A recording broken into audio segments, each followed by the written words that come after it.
Hey, welcome back to Album April. It's April 6th, and today I listened to Toys in the Attic by Aerosmith. Aerosmith happens to be my dad's favorite band ever and holds a lot of nostalgia for me. Not because I listened to any of their music when I was a kid, but my family used to go to Disney World a lot, and we would frequently visit Rock and Roller Coaster, even though I was too scared to ride it most days. The ride starts out with a big launch from a standstill following a countdown, and I swear they kept changing it between 3, 2, go on 1 and 3, 2, 1, go. That aside, yes, I knew about Aerosmith from a very young age. I hadn't heard the name Toys in the Attic until it was used as the title for a Cowboy Bebop episode, though. And when picking which Aerosmith album to listen to for this month, I went with Toys in the Attic, which is a choice my dad approved of. Oddly enough, this isn't on Rolling Stone's top 500 albums, which is something I can say about only 2 other albums this month.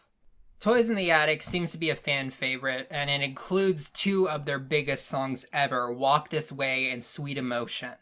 To be completely transparent, my very first impression of the album, the first thing I notice is that right smack dab in the middle of the album, there's a song called Big 10-Inch Record. But that's one song. Talking about the album as a whole, it all seemed like pretty standard classic rock. Some of it was a lot more bluesy, Motowny than I was expecting, but overall, it is a rock album. Then the question of what was my favorite song. There were some pretty good tracks on this. Walk This Way is incredibly catchy, tightly produced, and well made. Sweet Emotion is very interesting.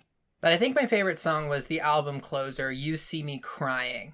It's like a big power ballad, it's orchestral in a lot of places. It was a pretty epic way to end this album.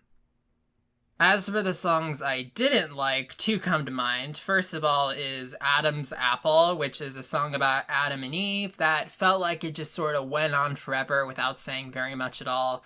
And then, of course, Big 10-Inch Record, or as they say in the song, Big 10-Inch Record.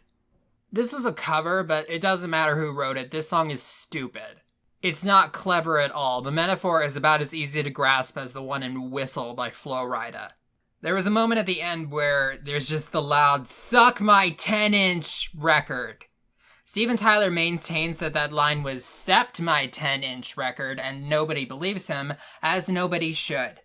The whole thing is just a humorous sex song that's neither humorous nor sexy. And if it was gonna be on the album, why did they put it right in the middle? Right in between Walk This Way and Sweet Emotion? And lastly is the question of, does this album hold up? As an album, I don't really think so. There are 3 standout songs from the album, Sweet Emotion, You See Me Cry, and Walk This Way, and those were all the singles from the album. This definitely holds up as like an album cycle for the band, as a set of singles, but when you actually get to the album, you got songs like Uncle Salty and Adam's Apple and 10-Inch Record. So overall, am I glad I listened to it? Yeah. Am I gonna listen to it again? Probably never. And that's it for today. I'll see you guys tomorrow.